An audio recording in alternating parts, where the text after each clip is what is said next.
It's the biggest tribe in the Western Cape is the Khoekhoekhoe and the Gainakwa tribes, and they are the most people that was put in a total diaspora.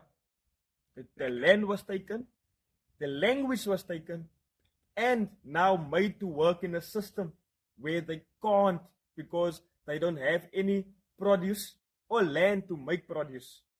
We can build ourselves into the market and build ourselves back into the economy and self-agriculture with the tools that is being blessed for us.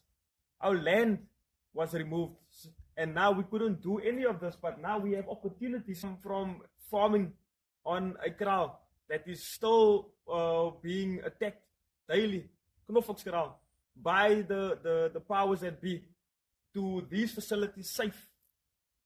Shaikanganki, Amase, thank you very much. Back us.